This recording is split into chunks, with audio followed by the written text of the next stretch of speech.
Em relação aos setores, dentro de fundos imobiliários ainda, quanto que a gente pode esperar de dividendo para cada setor? Então você falou um pouco dos papéis, fundo de papel, etc., que hoje estão pagando melhor, né?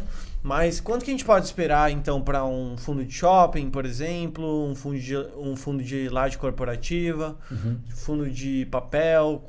Como que hoje a gente pode esperar a rentabilidade dentro desses setores? Lembrando, com base nas informações que a gente tem hoje aqui, eu acho que um fundo de papel, pelas condições de projeção de inflação, entre 12% e 15% me parece razoável. Agora, quando a gente olha para os setores, temos que ter outro cuidado. Porque nós não temos tantos setores assim. A gente até tem, mas tem setores que não tem quase nenhuma representatividade. E liquidez, né? Principalmente liquidez. Então, falar que, olha, um hospital, não sei mais o que, tem chance de pagar 11%. É um mercado de 0, nada. Então, assim, nós não temos nem mercado para ele, tá? Onde eu quero chegar com isso. Então, vamos falar dos principais, que eu acho que a gente cumpre um papel melhor aqui para todo mundo que nos acompanha. Eu acho que o setor de renda urbana tem tudo para manter aí um rendimento mais próximo de 10, até um pouquinho mais. Tá? Renda urbana seria? Renda urbana é quem está escolas, supermercados, atacarejos, clínicas de diagnóstico, são os imóveis urbanos propriamente dito, né? Então, faculdades, então esse nicho, ele consegue entregar um valor agregado interessante porque ele também consegue reciclar a carteira com mais facilidade. Legal. Então, ele é mais flexível com relação a isso, tá? Renda urbana. Quando você vem para shopping, nós temos um gatilho muito importante ainda, que o shopping continua, vou falar um termo bonito aqui para aparecer. Eu falo que a gente tem que falar um termo bonito. A gente é feio, então de vez em quando tem que falar um termo bonito para parecer bonito, né? Ele ainda está num ramp-up, né? Ou seja, o fundo de shopping, a gente falou disso há um ano atrás, que os fundos de shopping iriam se recuperar. Eles se recuperaram melhor do que a gente imaginava e ainda acho que tem mais um ramp-upzinho para percorrer. Eu acho que ele ainda está melhorando. Então, eu acho que fundo de shopping acaba entregando também um yield de 9,5, indo para 10 em alguns casos. Entre 9 e 10 é um bom número, tá? Fundos de logística, depois do episódio Americanas, eu acho que assim, a impressão que eu tenho é que não foi legal isso, sabe? O logístico sentiu muito depois do episódio Americanas. Não pela Americanas em si. Tinha algumas exposições, tem alguns fundos com mais ou menos exposições, ok. Mas é porque parece que expôs uma fraqueza de alguns players de comércio eletrônico que estavam muito comprados na ideia. Então a pergunta que eu te faço é: será que o case Americanas vai transbordar para outros e abrir oportunidades para outros players preencher? Ou vai elucidar um enfraquecimento como um todo de o pessoal que estava otimista demais? Vai ser uma grande neblina hoje, né, na verdade. O que vai acontecer com esse caso e como é que ele vai se desdobrar, né? Então, mas a grande pergunta que eu te faço é: ela enfraquecendo, os outros players vão pegar o espaço dela e aí preenchê-lo e demandar mais esse espaço, continuar nessa rota de crescimento que a gente estava vindo? Ou vai elucidar que os outros também estão fracos? É uma boa pergunta. É uma boa pergunta, eu não sei a resposta. Entendeu? E aí, então o logístico hoje é um call de 9% ao ano, 8,5%, 9%, beleza? Mas, ok. Quando a gente vem para lajes corporativas sempre foi muito importante na indústria de fundos imobiliários. Ele chegou a ser 70% do mercado e hoje é 7 para 8. Por quê? Porque o negócio laje corporativa é um negócio complicado. Porque você olha a região primária de São Paulo, que é Itaim, Triple A ali, tudo, Vila Olímpia, aquela coisa toda, aquele mercado é muito arbitrado. Você não tem muito spread ali para fazer compras e vendas de ativo com frequência. E quando você começa a sair 1 quilômetro daquele raio ali, os ativos vão perdendo muito atratividade. Sim. E aí o que acontece? É muito no epicentro e você paga então ele acaba também. tendo um yield alto porque a cota despencou, né? Fundo de laje corporativa na média negocia 0,65. Eu vou falar uma coisa que ninguém nos ouça, que nem ninguém grave isso. Mas às vezes a impressão que me dá, cara, que o gestor de laje corporativa vendeu os prédios tudo e devolveu o dinheiro patrimonial pro cotista e acabar. É melhor. É melhor. Tipo assim, vamos sobrar só esses da Faria Lima aqui mesmo e vamos vender o resto? É que se eles venderem, ferrou, né? Se começarem a vender... Não, mas assim, aí você pode virar para mim, vamos falar comercialmente falando, mas aí o cara vai acabar com o business dele. Se eu fosse um gestor de um fundo de laje puramente simples, eu falava pro meu cotista o seguinte: amigo, vamos fazer o seguinte, eu vou vender o patrimonial, vou te devolver o dinheiro. Vou pegar o dinheiro todo, vou deixar no caixa aqui 1 ano. Está na renda fixa? Vai estar rendendo bem? Eu dou um baita desconto da taxa de administração. Em um ano, eu vou mudar o regulamento desse fundo, eu vou transformar nesse fundo mais híbrido, um fundo de properties, em que eu vou poder acessar outros tipos de imóveis. Se eu não conseguir fazer isso em um ano, eu te devolvo todo o dinheiro. Topa? Cara, eu tenho certeza que toparia. Eu faria 1000 lives para incentivar isso a acontecer. Tô falando. Hoje os fundos, eles têm porque, essa assim, para capacidade mim, esse é o caminho. de manter caixa. Ué, por que não?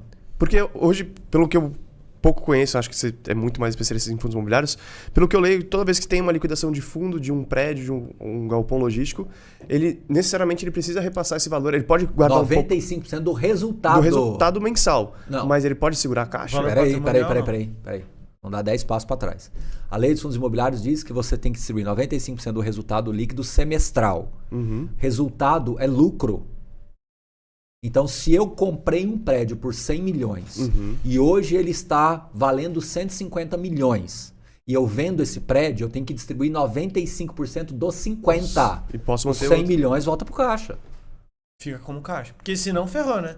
Qualquer venda que fizesse... Eu ia ter- posso devolver os 100 milhões, mas ele não entra como rendimento, ele entra como amortização. Perfeito. Então, o que isso quer dizer na prática? Se eu tenho um portfólio de 1 bi em prédios corporativos, estou dando um exemplo, e eu estou descontado pra caramba do mercado, etc. Eu pego só o filé e falo, tá, o que não é filé, eu vou vender tudo.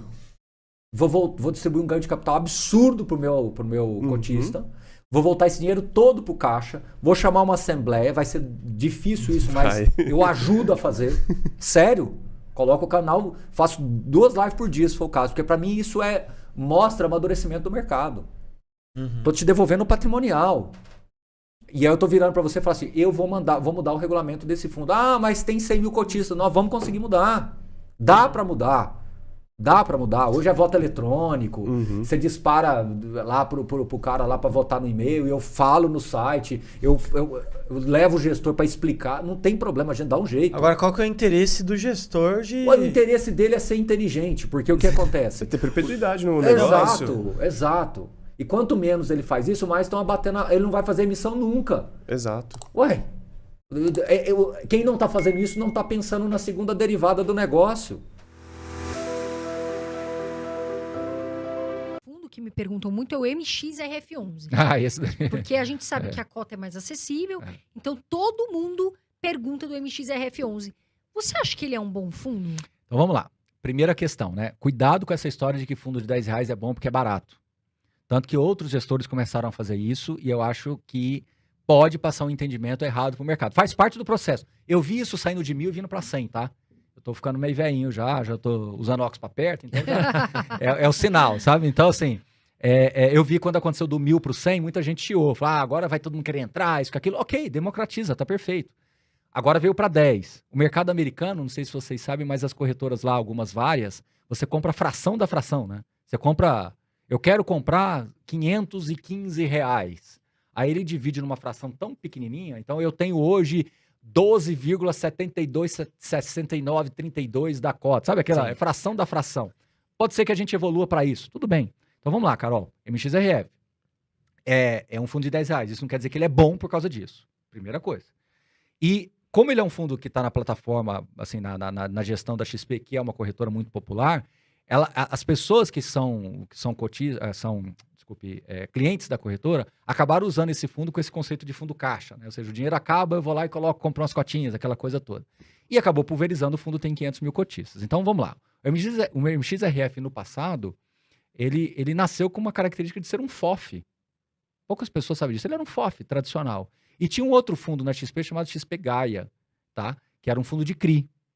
Num dado momento, a XP Gaia começou a ter alguns problemas, etc. E aí a XP viu que realmente o crescimento ia mais para o MXRF. E num dado momento eles fundiram um fundo e começaram a popular. A XP ganhou mais tração aí na questão da abordagem com o fundo. O fundo cresceu muito, hoje é a maior quantidade de cotistas. Bom, eu acho que o fundo, ele é um fundo essencialmente de crédito hoje, um fundo de CRI, de recebíveis. Então, isso o deixa mais assim tradicional. Por outro lado, ele tem algumas coisas ali dentro que são um pouco mais de pimenta. Então, ele tem, por exemplo, acesso a permutas financeiras, que tangencia no conceito de desenvolvimento imobiliário. Então, o fundo ele entra ali como se fosse um sócio no empreendimento, e à medida que aquele empreendimento vai performando, ele vai puxando o resultado dessas SPEs, né, dessas permutas e trazendo para dentro do fundo. Então, uma pimentazinha ali. Ele tem posições também em outros fundos imobiliários, fundos não muito conhecidos, fundos, alguns sim, mas boa parte deles não muito conhecidos, que o gestor justamente acessa através dessas ofertas mais específicas. Então, veja, dos 500 mil cotistas, provavelmente muitos compram só por causa dos R$10. E não sabe exatamente o que está ali dentro. Então, acho que o mais importante é você entender por esse ângulo. Então, respondendo a sua pergunta, é um bom fundo? É. Tem seus problemas? Tem seus problemas. Tem seus riscos? Tem seus riscos. Mas há outras oportunidades de investimento que têm uma relação risco-retorno melhor? Sim, também. Então, a gente entende que hoje existem sim outras possibilidades de investimentos em fundos de CRI também, que oferecem uma relação de risco-retorno que para nós é um pouco mais interessante. Mas, eu falo, é o que é, né? É o que é. Você tem que entender que cada produto carrega as suas características. O que é mais importante é você entender o que está por detrás dele. Eu acho que ele tem algumas questões ali que precisam ser resolvidas. Eu acho que a gente deve falar disso daqui a pouco também. Mas eu acho que a ideia é que a pessoa entenda, eu acho que a grande mensagem é que não compre só porque custa R$10. E esse foi o tom de muitas pessoas que eu vi. Tá? Eu compro porque é barato. O barato é relativo, porque você tem que fazer uma analogia do que está ali dentro, do que ele está gerando de caixa ali dentro e o que você espera de retorno dele. Então, assim, a gente tem que saber ponderar isso. Então, o barato não é... Eu posso comprar uma coisa que é R$1, mas que seja cara. Exatamente. Não quer dizer que o fundo, por custar R$10, que ele está barato. A cota é barata, mas talvez ele seja nominalmente. caro. Nominalmente. Você vai ter R$10, é fácil de comprar.